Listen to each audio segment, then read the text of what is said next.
What do you think? Because it's a recent controversy of Andrew Tate, and that he, I think in the past, ran a camming business, and he's being accused of sex trafficking. What do you think? Like from your own experience, what do you understand about Andrew Tate? Is he a good person? Is he a bad person? Is there something shady about his practices or not? I wish I could answer, but I don't know. I haven't looked into it at all. At I've all? heard people talking about it. I just haven't bothered to go into it. Okay. It is well known that, like, when I was doing it back in the day, the Eastern European models had something different going on, though. It was like a trope about, there's the Eastern European models and then there's everybody else. That they're what? It's like darker or something like that? Like they do studios and they're lower quality. Which means what? Like studios are, you go into like a warehouse and then they have set up a little like things that replicate bedrooms, Yeah. but they're just like stalls. And then you rent out or you pay the studio a percentage of your income. And you can tell when something looks like a studio. It's like a type of background. Yeah. That if you're like watching enough, it kind of starts to, you notice the patterns. So like the standards are lower there and the ethical boundaries are a little looser. Yeah. How people are treated. It's I never heard anything about the ethical side. I just knew that it was like lower quality.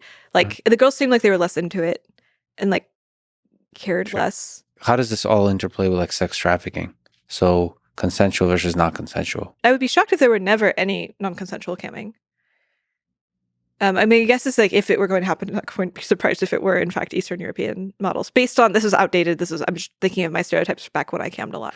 Sure. So some of that is stereotypes versus like collecting good data, right? Yeah, I haven't done data on cam girl. It's hard. I mean, it's hard. It's even hard to get that data, right? Yeah, but obviously a really important problem. There's a method that I'm trying that I really like. I designed a survey type, which is like asking people who you know. Yeah. Like, who do you know who's done this? And you tell me like, oh, do you know anybody who's a doctor? Do you know anybody who, has had cancer or like smokes or personally, you mean? Yeah, personally. Just do you know anybody? Yeah. And then if you ask about a whole bunch of things, you can calibrate the responses. So like that's really interesting. If your population, 20% of them know doctors, and then you know the actual amount of doctors, then you can tell like how this is corresponding. Like what is the visibility of doctors? So you can reconstruct the graph. Basically, yeah. And we can do this with sex trafficking. And of course, people are going to be like, well, sex trafficking is not visible. You don't know those. I'm like, well, then we can ask about other non-visible things that other people don't know that we do have data for. Like homelessness or being in jail or like if you have been like sexually assaulted. A lot of people don't like talking about if they've been sexually assaulted. So you can do a whole bunch of things that are like similarly suppressed in knowledge in some way that we do actually have rates for. And then compare that to the graph when we ask people, do you know anybody who's been sex trafficked? Yeah. So again, this is not perfect. I'm not saying this is ideal. But you can infer things. You can infer things about that graph. But I'm saying we don't have good ways of measuring sex trafficking right now. Anyway, I did a big deep dive into the research that we have on sex trafficking in the Western world. And the actual, like I read the studies and like reports about the studies, and it's really pitiful. We have terrible data. It's like, there's just like vague estimations made from one guy in a basement in the 80s. That's like the basis for like one big study that like a lot of people report on. And so I'm like, okay, so the method I'm proposing obviously is not perfect, but like the bar is so low at this point. Well, I wonder also if there's ways to design a survey that gets at the victims of sex trafficking also, which is they presumably have public access to the internet. And I wonder how many of them are distinctly aware that they're victims. Like it's asking the question, when you're inside of a toxic relationship, are you inside of a toxic relationship? I mean, if the toxic relationship is truly toxic, sometimes your mind is fucked with, right? You don't even know what's true. Yeah. And so it's interesting if you can design surveys for that people who are actively sex trafficked. Who break through that. So basically, get data on how many people are getting sex trafficked directly.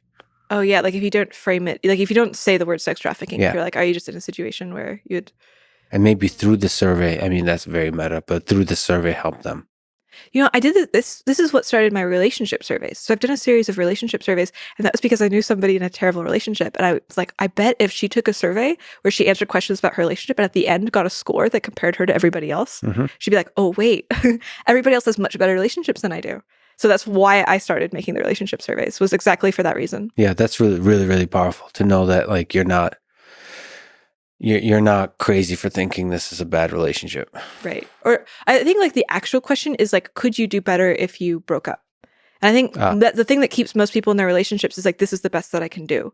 right. And, like, this is normal. And if it were normal, I would say that they are right. Like, if we live in a culture where everybody is abusing their people in their relationships, then yeah, I mean, what are you going to do? Break up and then just be alone for the rest of your life? Most people don't want to do that. But now comparing yourself to this to the average is good to know. Yeah. To know.